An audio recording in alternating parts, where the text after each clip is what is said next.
l'acceptent ou tu ne l'acceptes pas. Mais il y a des personnes qui rusent à Dieu. Et ils viennent dans les assemblées où on parle de sainteté. Ils n'ont même pas de crainte de Dieu. Il dit, tu n'as pas peur de Dieu. Tu n'as pas la crainte de Dieu. C'est que tu écoutes là, ça ne te dit rien. Tu peux dormir et te relèver.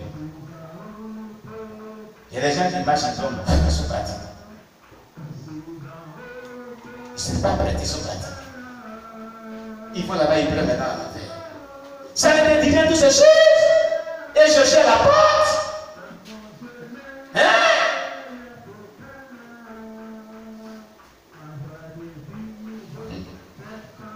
Attention. Attention. Tout ce qu'on dit ici, attention. Si tu as permis que on se connaisse, ou même quand tu viens ici, ou que tu suis ce qu'on fait nos activités exercices sur les réseaux sociaux, Dieu veut te sauver. C'est tout. Dieu veut te sauver. Tu peux ne pas être même de cette congrégation, mais tu écoutes, mais Dieu veut te sauver. Il y a des parents, il y a des riverains de ce quartier.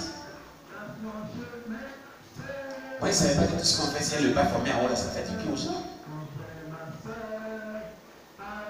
Certains m'ont abordé à plusieurs reprises.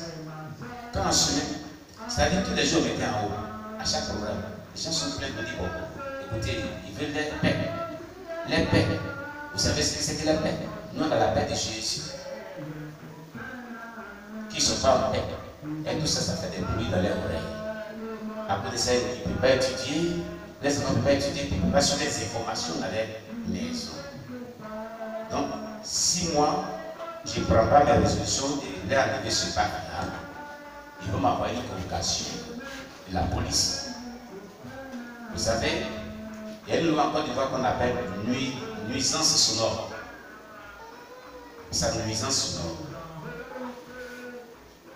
Voilà. Si tu fais la nuisance sonore, on vient te chercher. C'est ça. Comment il connaît la loi? Il dit, vous frère, déposez en effet.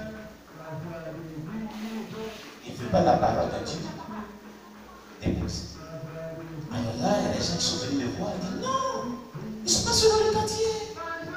Nous avons fait du bien. On n'a pas pu le battre. On est chez nous à la maison.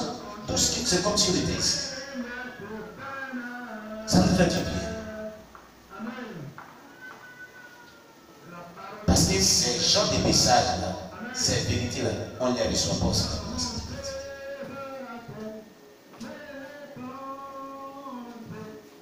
Il y a une maman qui appelait quelqu'un ici. Toi, et vous, moi, vous avez la grâce d'être là-bas. Nous, on est loin de là-bas, on est aussi des réseaux sociaux. Et puis, vous ne prenez pas ça au sérieux.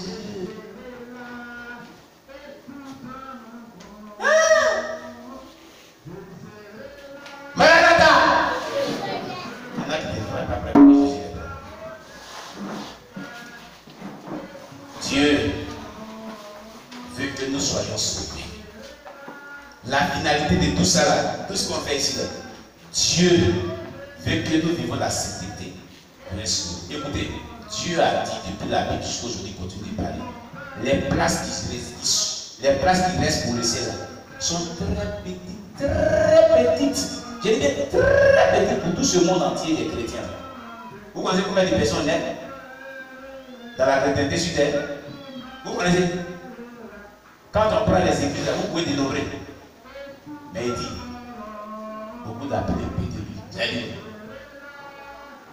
Et les places sont très petites. C'est pour ça qu'il dit, c'est un français qui est pas là. Mais il faut être violent pour y aller. C'est la violence qui s'en va. Et toi, tu es là, tu ne peux pas être violent sur toi. Tu ne peux pas lutter pour que tu aies ta place là-bas aussi.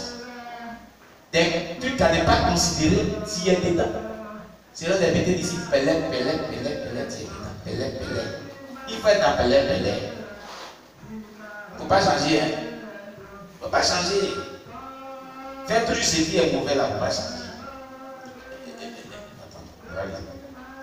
J'ai terminé par là pour cette petite notre Dieu lui donne pour vous. Et puis on va commencer nos prières. Viens me lire Apocalypse.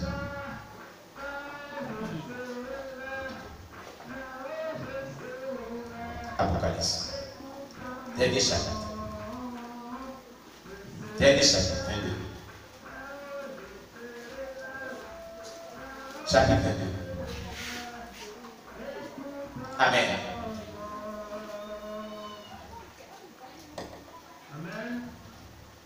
Apocalypse chapitre 22, verset 11 à 12.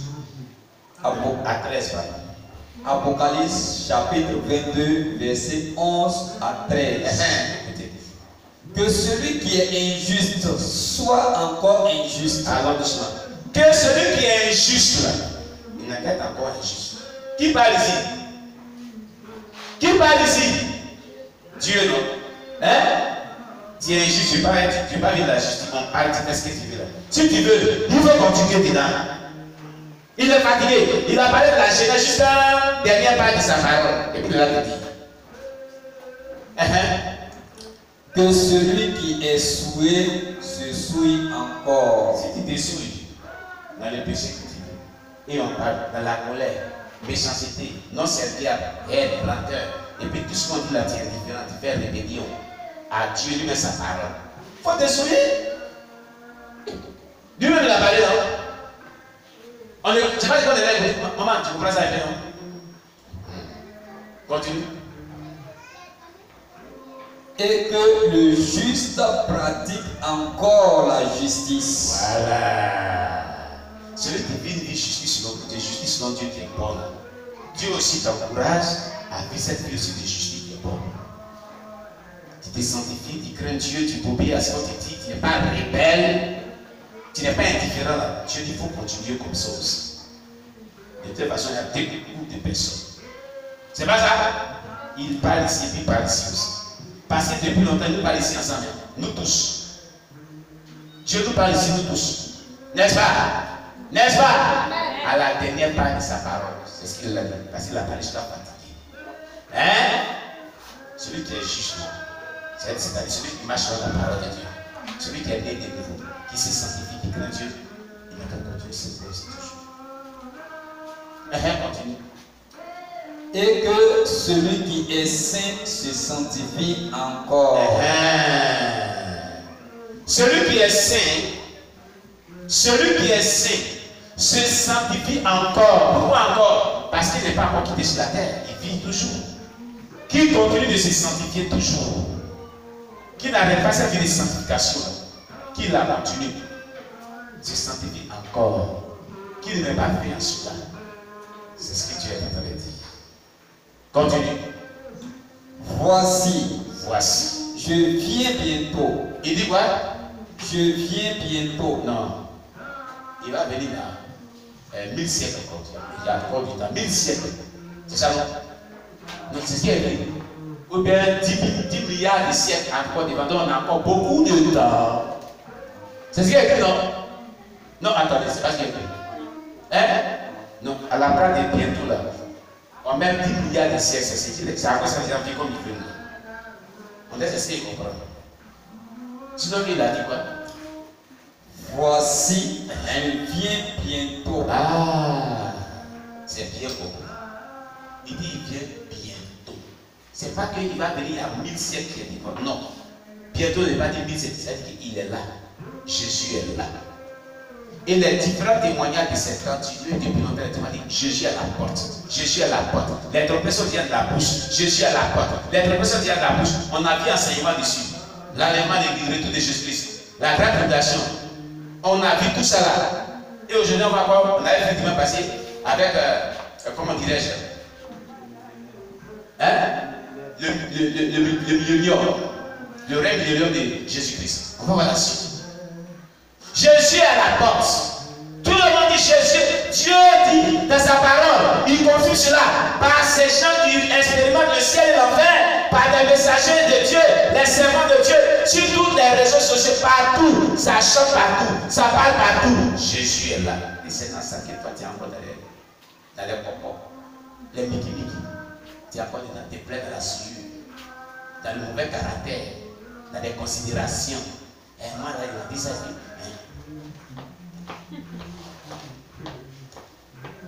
es dans ça là. Tu es dans les trucs comme ça. Tu n'as pas encore compris.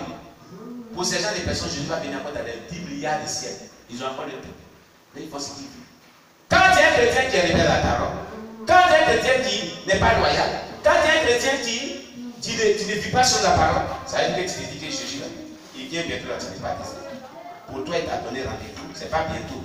Pour toi, c'est dans les 10 milliards et des milliards de siècles. À côté de toi. Tu seras surpris un matin. Tu seras surpris un jour. Pas dire matin, parce que ça peut ne pas être un matin. Un jour, tu seras surpris. Si on n'a pas le temps, on peut dire un matin. Et c'est par là, dans ma bouche, le sang de Jésus dans la bouche. Il a dit, personne ne prit le temps. Donc il va dire matin, tu seras surpris un jour. Ton rendez-vous que tu as mis à 1000 milliards d'années devant là. Et pour ça, tu ne vas pas te ranger pour vivre dans la sainteté là. Ce rendez-vous là. Hein? Il faut l'attendre. Attends-le. Quand on parle, tu t'apprêtes pas pour être enlevé quand la trompette va sonner là. Il faut attendre ton rendez-vous de 1000 milliards d'années devant. Attends ça. Et vis comme le train de ce monde. Vis en rébellion à tout ce qu'on dit. Ne vis pas comme la Bible te conseille de vivre. Ne vis pas comme les témoins te conseillent de vivre. Ne vis pas comme les conseils qu'on te donne, les renseignements qu'on te donne, mais vis comme bon te semble. Parce que tu as 1000 milliards de temps qui t'attendent devant, des années qui t'attendent devant. Selon toi, parce que lorsque nous dit, nous on sait qu'il n'y a même plus de temps. Il est proche. Il est là, pas il est proche. La trompette peut sonner derrière moi. Nous on sait ça. Et en conséquence, nous cherchons à nous préparer avec l'aide du Saint-Esprit pour l'attendre. Afin que dans ce convoi-là, on ait une place qui aussi. Parce qu'après l'aliment de Bible, on a bien c'est ça. C'est la grande tribulation, un massacre qui n'a jamais été sur la terre sans précédent. Une souffrance pour l'heure sans précédent. On te parle, tu t'en fous. Continue. Il revient bientôt. Pour faire quoi? Et ma rétribution est avec moi. Il vient avec une rétribution. Pour rendre à chacun selon ce qu'est son œuvre. Quelle est ton œuvre? Ton œuvre, c'est de rester dans le péché. C'est ça tes œuvres. Il dit, il revient, qu'elle va revenir là, avec sa rétribution. Il reviendra à sa rétribution pour rendre à chacun selon tes œuvres. Quelles sont tes œuvres? Mauvais caractère, rébellion à la parole de Dieu, ne pas se ranger, ne pas vivre comme Dieu le veut, faire ce que tu veux, vivre indépendamment de ce qu'on dit. Tu es indifférent de ce qu'on dit, tu t'en fous. Il va te rendre ça. Ce n'est pas le pasteur qui va te rendre ça. Il va te rendre cela. Il va te rendre cela. Il va te rendre cela. La Bible ne ment pas mal. Il va te rendre cela. Il va te donner selon tes yeux. Ce que tu sers là, tu moissonnes aussi, dit la Bible. Ce qu'un homme aura semé, il le moissonnera aussi. Dieu dit, il va rendre à chacun selon ses œuvres. Quelles sont tes œuvres? Sorcellerie, tu es dedans, tu ne peux pas changer. Mauvaise pensée, jalousie, envie, orgueil, méchanceté. Tu veux que toi c'est toi qui veux toujours recevoir, mais tu ne partages pas. Tu ne penses pas aux autres. Il va te rendre ça. La plupart des personnes sont méchantes, veulent toujours qu'on les donne, mais ne donnent pas. Quand ils donnent quelque chose, mais dès qu'on fait mal, ils ne sont pas prêts à rendre service. Il rend service par intérêt. On a vu tout ça dans sa vie. Ça veut dire là où on a beaucoup d'enseignements. Ça veut dire Jésus. Ne ratez pas ces deux enseignements-là dans cette temps. C'est qu'on est en train d'étudier. Les samedis et jeudi. Ne ratez pas les soirs. Il y a deux types de thèmes qui parlent de toutes ces choses-là. Le caractère, on parle de ça. Le brisement, on parle de ça. Il y a des chrétiens qui ne sont pas brisés. Ils ne sont pas brisés. Depuis 1900, ils sont chrétiens. Mais ils ne sont pas brisés. Il ne fournit aucun effort sur eux pour être brisés.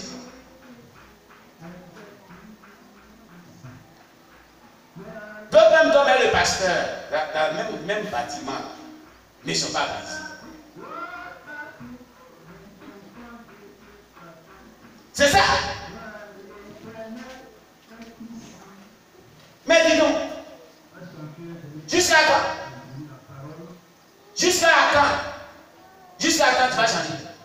Jusqu'à quand? C'est pour toi l'enfer? L'enfer est créé pour toi? L'enfer est créé pour toi. L'enfer n'a jamais été créé pour l'être humain. L'enfer est créé pour Satan et ses démons.